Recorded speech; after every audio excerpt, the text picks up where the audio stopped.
Hello मेरे प्यारे दोस्तों, आप सभी को एग्जाम स्टडी चैनल पर स्वागत है। तो आज हम इस क्लास में सीखने वाले हैं एचसीएफ और एलसीएम कैसे ज्ञात करें। हम लोग इस क्लास में एचसीएफ और एलसीएम ज्ञात करने सीखेंगे। तो अगर आपको भी एलसीएम और एचसीएफ नहीं आता है तो आपको इस क्लास को शुरू से एंड तक वॉच करना है। आपको भी एलसीएम और एचसीएफ निकालना आ जाएगा।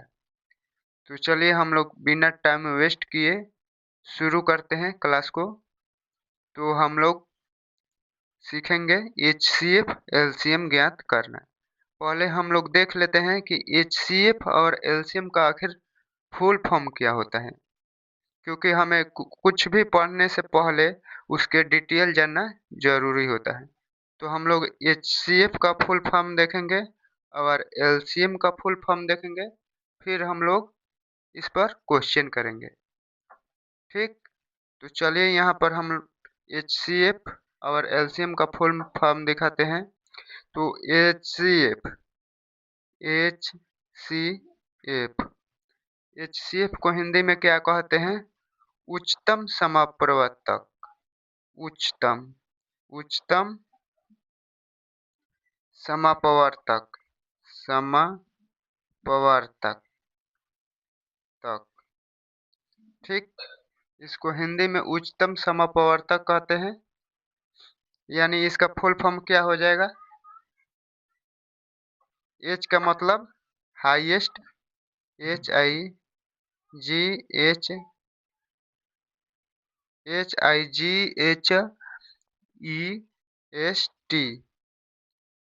HIGHEST highest.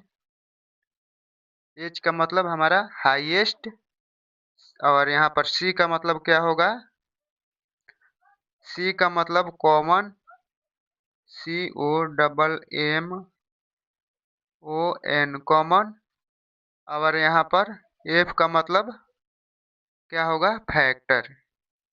एफ का मतलब हमारा फैक्टर, FACTOR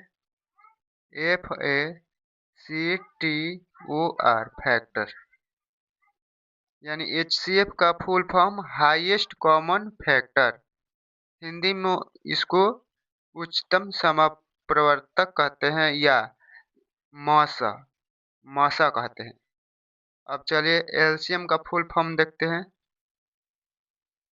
LCM एलसीएम का फुल फॉर्म, तो एल मतलब लोवेस्ट, LOWEST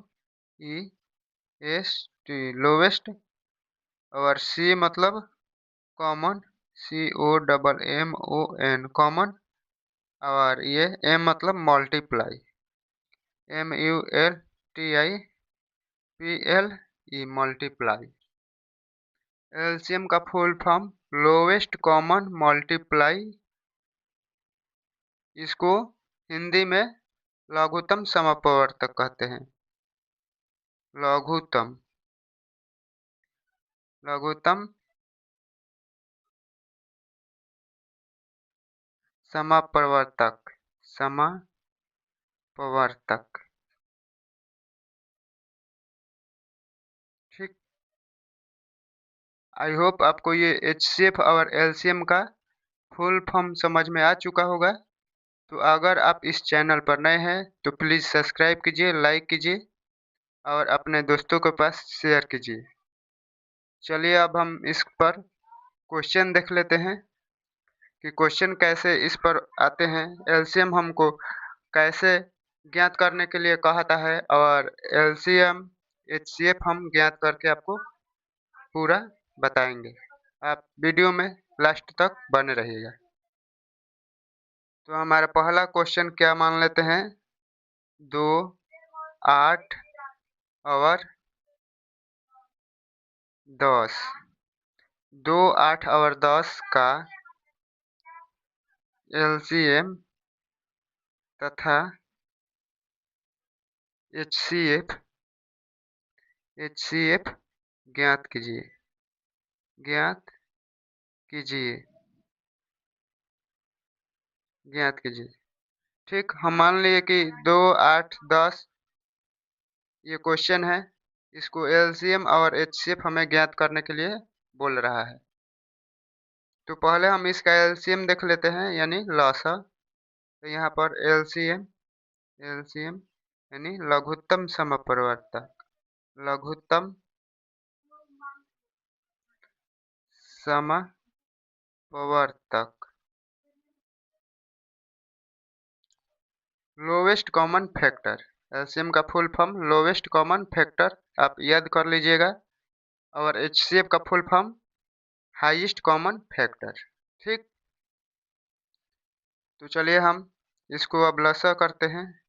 यहाँ से एक ही समूह में इनका हम लसा कर लेते हैं। 2, 8 और क्या है 10। तो लसा में हम ध्यान देंगे कि अगर सम संख्या होगा तो 2 से कट जाएगा। ये सभी हमारे सम संख्या हैं, और जो विषम संख्या होगा वो 2 से नहीं कटेगा। जैसे 3, 5, 7 ये हमारा 2 से नहीं कटता है। और सम संख्याएं 2 से कट जाती है, और जिन संख्याओं के लास्ट में शून्य होता है वो भी संख्या 2 से कट जाती है। तो हम लोग इसे 2 से कटाएंगे। 2 से 2 एक बार में कट जाएगा। ठीक, और 8 2 चौके 8 4 बार में। 10 कितने बार में कटेगा? 10 2 से 5 बार में कट जाएगा। 2 पचे 10। अब हम लोग फिर 2 से कटाएंगे क्योंकि यहाँ पर 4 है, तो 2 से कटाइए। ये एक कट ही गया है, और ये 2 दूनी का 4 2 बार में कट जाएगा। और ये 5 नहीं कटेगा, तो हम लोग 5 इसी तरह उतार देंगे। फिर हम 2 से कटाएंगे एक बार, और ये 2 से एक बार। ये 5 नहीं कटेगा, इसी को उतार देंगे इसी तरह। अब हम लोग 5 केवल 5 से ही कटेगा, तो हम लोग 5 से कटा देंगे 5 को। ठीक, तो 1 1 और 5 एक बार में कट जाएगा, तो 1 हो जाएगा। आई होप बच्चों आपको ये गुणनखंड आ चुका होगा। तो हम अब इसका एलसीएम हमें निकालना है। एलसीएम, तो एलसीएम हमें इन सभी को गुणा कर देंगे आपस में, तो हमारा क्या निकल कर आ जाएगा? एलसीएम। तो चलिए हम गुणा करते हैं। 2 गुणा 2 गुणा 2 गुणा 5। यहाँ पर 3, हाँ, 3 बार 2 2 है। यहाँ पर भी 3 बार 2 2 और एक बार 5। अब इसको हमें गुणा करना है, तो गुणा कीजिए। 2 में 2 से करेंगे तो 4 हो जाएगा। 4 में फिर 2 से करेंगे तो 8, और 8 में हम फिर 5 से करेंगे तो 40 हो जाएगा। यानी हमारा एलसीएम कितना हो जाएगा? 40 एलसीएम। ठीक, देखिए आपको ये फिर से गुणा करके दिखा रहा हूँ। 2 में 2 से किए तो हमारा 4, 2 दूनी का 4। 4 में फिर 2 से करेंगे तो 4 दूना 8, और 8 में फिर हम लोग यहाँ पर देख लीजिए आप, 8 गुणा 5 करेंगे तो कितना हो जाएगा? यहाँ पर 8 और गुणा 5 करेंगे तो 40 हो जाएगा। यानी 5 8 है 40, हमारा 40। यही हमारा एलसीएम हुआ यहाँ पर। एलसीएम हम लोग ज्ञात कर चुके हैं, और हमें इसी का एचसीएफ ज्ञात करना है यहाँ पर, एचसीएफ। तो चलिए हम लोग यहाँ पर देख लेते हैं एचसीएफ। एचसीएफ इसको हिंदी में क्या कहते हैं? इसको उच्चतम उच्चतम समपवर्तक कहते हैं। समपवर्तक, इसको उच्चतम समपवर्तक कहते हैं। ठीक, चलिए हम इनका अब एचसीएफ करते हैं। जैसे 2, 8 और 10 का एचसीएफ करेंगे, तो हम लोग एचसीएफ निकालने के लिए इनको अलग अलग फैक्टर करना पड़ेगा, मतलब अलग अलग गुणनखंड करना पड़ेगा। यहाँ तो एलसीएम हमें निकालना था, तो यहाँ पर हम एक समूह में गुणनखंड करके और आपस में गुणा करके एलसीएम निकाल दिए।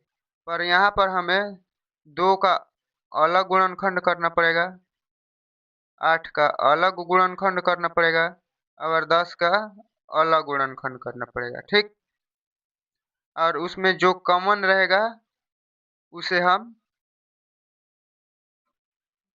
HCF मान लेंगे। तो यहाँ से 2 एक बार में चला जाएगा, ठीक।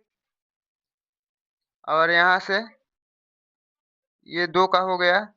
अब 8 कटाते हैं यहाँ से 4 बार में, फिर 2 2 बार में, फिर 2 एक बार में।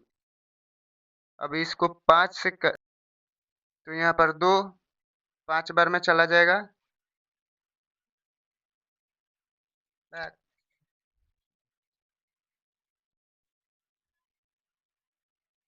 तो यहाँ पर 2 से ये 10 5 बार में, फिर अब हम 5 से कटाएंगे एक बार में, 5 एक बार में कट जाएगा। तो यहाँ पर हम लिख लेंगे 2 का गुणनखंड क्या हुआ, 2 गुणा 1। यहाँ पर 10 का गुणनखंड क्या हुआ, 10 का 2 गुणा 5। सॉरी मैं यहाँ पर लिख दिया, चलिए कोई बात नहीं। 8 को इसके नीचे लिख देते हैं।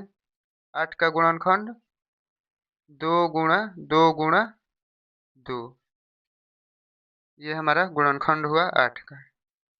तो अब हम लोग इस तीनों में देखेंगे कि क्या कॉमन है, क्या कॉमन है। हमें तीनों में क्या दिखाई दे रहा है, 2। तो 2 कॉमन है इन तीनों में, यहाँ पर भी 2 है, यहाँ पर भी 2 और यहाँ पर भी 2। वही हमारा HCF हो जाएगा, ठीक। तो हमारा HCF क्या होगा, HCF 2, क्योंकि ये 2 सभी में कॉमन है, कॉमन है 2, इसीलिए हमारा HCF क्या हो गया, 2 हो गया। आई होप आपको ये क्वेश्चन समझ में आ चुका होगा कि LCM और HCF कैसे निकालते हैं। तो चलिए हम लोग और एक क्वेश्चन के माध्यम से HCF और LCM निकाल कर समझते हैं, और आपको भी पूरा क्लियर हो जाएगा HCF और LCM। तो चलिए क्वेश्चन नंबर यहाँ पर 2 क्या है, क्वेश्चन नंबर 2 है 15, 20 और 30 का लघुत्तम समपवर्तक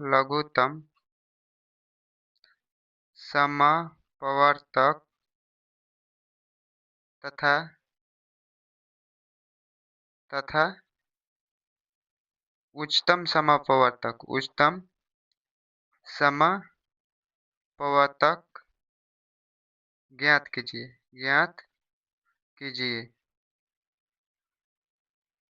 देखिए लघुत्तम समपवर्तक कहेगा तो आप लोग LCM यानी समझिएगा, और ये उच्चतम समपवर्तक कहेगा तो HCF, ठीक।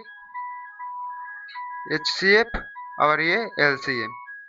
तो चलिए हम लोग पहले LCM ज्ञात कर लेते हैं, हल यहाँ पर देकर। HCF कितना का, इसको एक ही समूह में निकाल देते हैं। HCF 15, 20 और यहाँ पर 30 का हम लोग HCF निकालेंगे, सॉरी LCM। तो LCM निकालने के लिए हम लोग पहले इसको कटाएंगे। मैंने बोला कि जिस संख्या का लास्ट में शून्य होगा वो संख्याएं 2 से अवश्य विभाजित होगी, ठीक। तो चलिए इसको अब 2 से कटाते हैं। 2 से 15 नहीं कटेगा, इसको इसी तरह उतार देंगे, और ये 20 10 बार में कट जाएगा, फिर ये 30 15 बार में कट जाएगा, ठीक। अब हम फिर 2 से कटाएंगे क्योंकि ये 10 कट जाएगा, 15 नहीं कटेगा, इसको इसी तरह उतार देंगे, और ये 5 बार में कट जाएगा 10, तो 5 लिख देंगे, फिर 15 नहीं कटेगा, इसको इसी तरह उतार देंगे। अब हम लोग 3 से कटाएंगे इसको, क्या 3 से, तो 3 से 15 5 बार में कट जाएगा, 3 पचे 15, ठीक। और इसको हम 5 नहीं कटेगा, इसी तरह उतार देंगे, और ये 15 5 बार में कट जाएगा। अब 5 स्वयं से ही कटेगा, यानी 5 5 से कटेगा, यानी इसको एक बार में काट देगा, और ये एक बार में। तो हमारा LCM क्या हो जाएगा, LCM इन सभी को आपस में मल्टीप्लाई कर देंगे, यानी गुणा कर देंगे, हमारा एलसीएम प्राप्त हो जाएगा। तो चलिए इनको गुणा करते हैं। 2 गुणा 2 गुणा 3 गुणा 5। ठीक। तो इसमें 2 से 2 में गुणा करेंगे तो 4 होगा। फिर 4 से 3 में गुणा करेंगे तो 12, 4 तिहाई 12, और 12 में फिर 5 से गुणा करेंगे तो कितना हो जाएगा? 60। तो हमारा एलसीएम क्या निकल कर आ जाएगा फाइनली? 60 हमारा एलसीएम निकल कर आ जाएगा। 2 में 2 से गुणा किए तो 4, 2 दूनी के 4, 4 में फिर 3 से किए तो 4 तिहाई 12, और 12 में 5 से करेंगे तो 60 आ जाएगा। हमारा एलसीएम कितना हो गया? 60। अब यहाँ पर हम एचसीएफ देख लेते हैं कि एचसीएफ कितना हो रहा है। एचसीएफ यहाँ पर निकालते हैं। एचसीएफ, तो एचसीएफ निकालने के लिए हमको अलग अलग इनका फैक्टर करना पड़ेगा, यानी गुणनखंड करना पड़ेगा। फिर उनमें हम कॉमन देखेंगे, वही हमारा एचसीएफ हो जाएगा। तो चलिए पहले हम 15 का गुणनखंड करते हैं। देखिए यहाँ पर 3 से कट जाएगा, ये 2 से नहीं कटेगा क्योंकि ये विषम संख्या है। 3 से कटेगा, 3 पचे 15, फिर 5 से एक बार में, यानी हमारा 15 का गुणनखंड क्या हुआ? 15 का गुणनखंड 3 गुणा 5। यहाँ पर अब कितना का है? 20 का। 20 का गुणनखंड निकालते हैं। 2 से 10 बार में, फिर 2 से 5 बार में, फिर 5 से एक बार में। तो यानी हमारा 20 का गुणनखंड कितना हो जाएगा? 20 का गुणनखंड 2 गुणा 5। अब यहाँ पर देख लेते हैं 30 का। 30 का गुणनखंड, 30 का, ये लास्ट में शून्य है तो ये 2 से अवश्य कटेगा, तो 2 से 15 बार में, फिर 3 से 5 बार में, फिर 5 से एक बार में। तो हमारा 30 का गुणनखंड कितना हो जाएगा? 2 गुणा 3 गुणा 5। अब हम इन तीनों में देखेंगे कि कॉमन क्या है, वही हमारा एचसीएफ हो जाएगा। तो आप देखिए, 10 सेकंड में टाइम दे रहा हूँ, इन तीनों में क्या कॉमन है।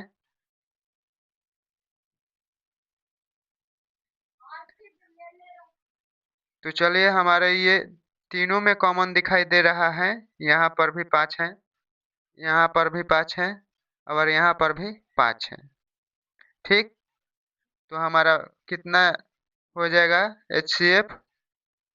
हमारा एचसीएफ हो जाएगा 5, क्योंकि जो तीनों में कॉमन होता है उसी को हम एचसीएफ मान लेते हैं। तो इसलिए हमारा एचसीएफ हो जाएगा 5, और हमारा एलसीएम 60। एचसीएफ का एक और खासियत है, ये 5 तीनों को विभाजित कर देगा। एचसीएफ वही होता है जो तीनों को विभाजित कर देता है। जैसे 5 15 को विभाजित कर देगा, 20 को भी कर देगा, और 30 को भी कर देगा। तो हमारा एचसीएफ ये यानी 5 सही है। आई होप आपको ये क्वेश्चन समझ में आ चुका होगा। और अगर आपको ये क्वेश्चन समझ में आया है तो आप कमेंट में ज़रूर बताइएगा कि ये आपको क्लास कैसी लगी। आज के लिए इतना ही। जय हिंद, जय भारत।